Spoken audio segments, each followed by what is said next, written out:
ہر ملک کو اپنے چیلنجز کا سامنا ہوتا ہے، لیکن کچھ چیلنجز ایسے ہوتے ہیں جو اتنے گہرے ہوتے ہیں کہ وہ نسلوں کی تقدیر بدل دیتے ہیں۔ پاکستان کے لیے وہ چیلنج ہمیشہ سے رہا ہے سیکیورٹی۔ خیبر پختونخوا کے پہاڑوں سے لے کر بلوچستان کے صحراؤں تک دہشت گردی کا سایہ ایک بار پھر لوٹ آیا ہے۔ سال ہے 2025 اور ایک بار پھر پاکستان کو دہشت گردی کی نئی لہر، افغانستان کے ساتھ کشیدہ سرحدوں اور امن کے سوالات کا سامنا ہے۔ سوال یہ ہے، کیا ہم آخر کار مستقل امن قائم کر سکتے ہیں، یا ہم ایک اور چکر میں داخل ہو رہے ہیں جس میں صرف خون اور بدامنی ہے؟ آج ہم یہ سب کھول کر سمجھیں گے، دیکھیں گے کہ یہ مسئلہ کہاں سے شروع ہوا، آج کہاں کھڑا ہے، عام پاکستانیوں کے لیے اس کا کیا مطلب ہے، اور سب سے اہم بات کہ کیا کیا جا سکتا ہے تاکہ تاریخ کا رخ بدلا جا سکے۔ 9/11 کے واقعے کے بعد پاکستان نے دہشت گردی کے خلاف عالمی جنگ میں ایک اہم کردار ادا کیا۔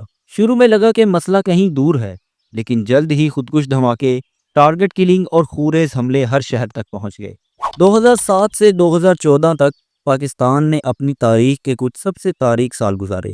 مساجد پر حملے، بازاروں پر دھماکے، حتیٰ کہ اسکولوں کو بھی نہ بخشا گیا۔ کون بھول سکتا ہے پشاور کے آرمی پبلک اسکول کا سانحہ جو 2014 میں پیش آیا، جس میں معصوم بچوں کو دہشت گردی کا نشانہ بنایا گیا۔ ریاست پاکستان نے اس کا سخت جواب دیا، بڑے فوجی آپریشنز شروع ہوئے، راہ راست، ضرب عضب اور رد الفساد۔ ان آپریشنز نے دہشت گردوں کے ٹھکانے تباہ کیے، انہیں جہنم واصل کیا، اور ملک میں کچھ سکون واپس آیا۔ ایک وقت کے لیے پاکستانیوں نے سکون کی سانس لی، زندگی دوبارہ معمول پر آنے لگی، لیکن کہانی یہیں ختم نہیں ہوئی۔ جب اگست 2021 میں طالبان نے افغانستان کا کنٹرول سنبھالا، وہ لمحہ فیصلہ کن تھا۔ بہت سے لوگوں نے امید کی تھی کہ اب خطہ مستحکم ہوگا، لیکن حقیقت اس کے برعکس نکلی۔ اس نے تحریک طالبان پاکستان (TTP) کو دوبارہ منظم ہونے کا موقع دے دیا، اور اس کے علاوہ سرحد پار محفوظ پناہ گاہوں نے انہیں ہتھیار اور قوت بحال کرنے کا موقع دیا۔ 2022 سے 2024 تک خیبر پختونخوا اور بلوچستان میں حملے بڑھ گئے۔ ڈان اور AP نیوز کے مطابق پاکستان نے سینکڑوں سیکیورٹی اہلکار دہشت گردی میں کھوئے، کئی سالوں میں سب سے زیادہ نقصان۔ اب 2025 میں منظر اور بھی سخت ہے۔ اس سال سرحد پار حملے مزید بڑھ گئے ہیں۔ ہمارے فوجی سرحدوں پر جام شہادت نوش کر رہے ہیں، بلوچستان میں قافلوں پر گھات لگا کر حملے کیے جا رہے ہیں، اور عام شہری، دکاندار، کسان، مزدور اور طلباء سب اس جنگ کی زد میں ہیں۔ یہ صرف قانون اور امن و امان کا مسئلہ نہیں ہے، یہ پاکستان کی بقا کا امتحان ہے۔ اب پاکستان اور افغانستان کے درمیان ایک لائن ہے جسے ڈیورنڈ لائن کہتے ہیں، اور یہ تاریخ کا ایک زلزلہ خیز خط ہے۔ اس سرحد کی لمبائی 2640 کلومیٹر ہے، جو پہاڑوں، صحراؤں اور قبائلی علاقوں سے گزرتی ہے۔ دہائیوں تک یہ سرحد کھلی رہی، جس کا فائدہ دہشت گردوں نے اٹھایا۔ وہ راتوں رات اسے پار کر لیتے تھے، اس کے علاوہ اسلحہ اور منشیات بآسانی گزرتے تھے۔ پاکستان کا کہنا ہے کہ افغان طالبان حکومت TTP دہشت گردوں کو پناہ دیتی ہے۔ افغان حکومت اس بات سے انکار کرتی ہے، اور اسی چیز نے دونوں حکومتوں میں بد اعتمادی کو جنم دیا۔ پاکستان نے بڑی حد تک باڑ لگائی، لیکن پھر بھی کشیدگی کم نہ ہوئی۔ رویٹرز کے مطابق اس سال کئی بار پاکستان اور افغان سرحدی فورسز میں جھڑپیں ہوئیں، جس نے صورتحال کو مزید خطرناک بنا دیا۔ یہ سرحد جو تجارت اور ثقافتی تبادلے کا ذریعہ ہو سکتی تھی، عدم تحفظ کا ذریعہ بن گئی ہے۔ اب جب خیبر پختونخوا TTP سے لڑ رہا ہے، بلوچستان اپنی الگ بغاوت سے دوچار ہے۔ بلوچ لبریشن آرمی جیسے گروہ سیکیورٹی فورسز پر حملے کرتے ہیں، گیس پائپ لائنز کو نقصان پہنچاتے ہیں، اور CPEC سے جڑی تنصیبات کو نشانہ بناتے ہیں۔ ان کا پیغام واضح ہے، وہ اسلام آباد کے اختیار کو نہیں مانتے۔ لیکن یہ بغاوت بار بار کیوں جنم لیتی ہے؟ کیونکہ بلوچستان میں وسائل کے ساتھ ساتھ مسائل بھی بہت زیادہ ہیں۔ یہ پاکستان کا سب سے پسماندہ صوبہ ہے، جہاں لوگ بنیادی سہولیات جیسے اسکول، اسپتال اور روزگار سے محروم ہیں۔ عسکریت پسند اس بات کا فائدہ اٹھاتے ہیں اور اسے ہتھیار میں بدل دیتے ہیں۔ اس کی قیمت اربوں روپے کے نقصان، CPEC جیسے منصوبے خطرے میں، اور عام بلوچ خاندان جو دہشت گردوں اور فورسز کے بیچ پس جاتے ہیں۔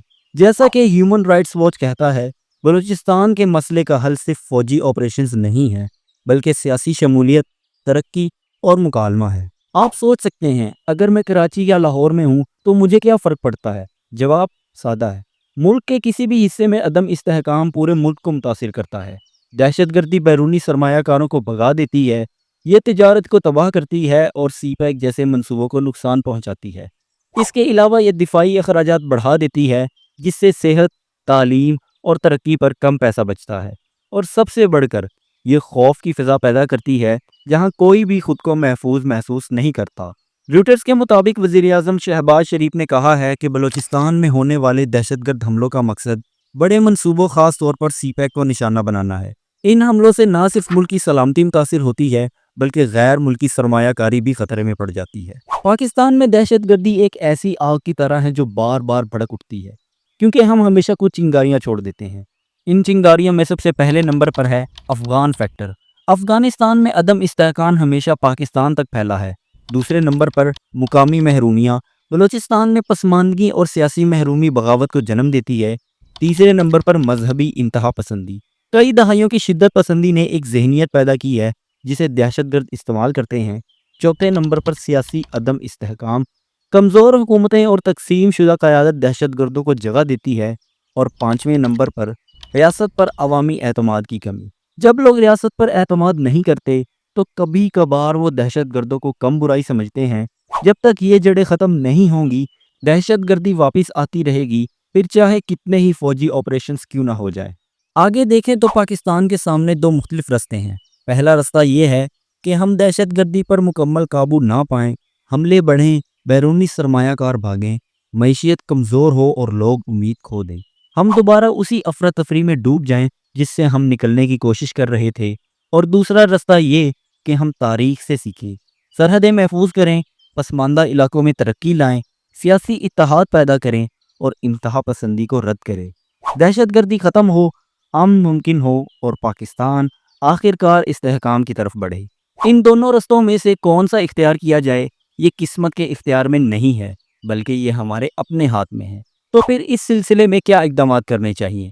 سب سے پہلے سرحدوں کی مضبوطی، سرحد کی بہترین نگرانی، افغانستان کے ساتھ تعاون اور عالمی دباؤ تاکہ افغانستان دہشت گردوں کے خلاف کارروائی کرے۔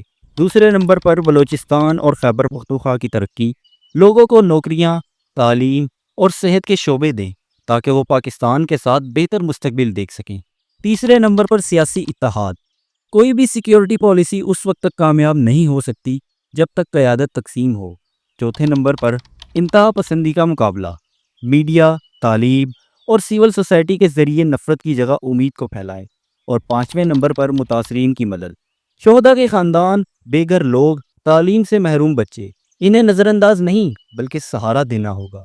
یاد رکھیں سیکیورٹی صرف فوج کا کام نہیں ہے، یہ ہر پاکستانی کی ذمہ داری ہے، چاہے وہ قیادت ہو، کمیونٹیز ہوں یا پھر عام شہری۔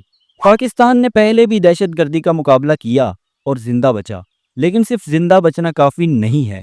امن اس وقت نہیں آتا جب چند سالوں کے لیے گولیاں رک جائیں، بلکہ امن اس وقت آتا ہے جب ہر بچہ خوف کے بغیر اسکول جا سکے، جب ہر خاندان چاہے کوئٹہ میں ہو یا پشاور میں، لاہور میں ہو یا کراچی میں، اپنے گھر میں محفوظ محسوس کریں۔ اصل سوال یہ نہیں کہ کیا ہم دہشت گردی کو شکست دے سکتے ہیں، اصل سوال یہ ہے کہ کیا ہم شکست دینا چاہتے ہیں، کیونکہ مستقبل محفوظ یا غیر محفوظ، پر امید یا مایوس، دہشت گرد نہیں لکھتے، یہ ہم لکھتے ہیں۔ اور اب وقت آ گیا ہے کہ ہم فیصلہ کریں کہ ہم اگلی نسل کو کون سی کہانی سنانا چاہتے ہیں۔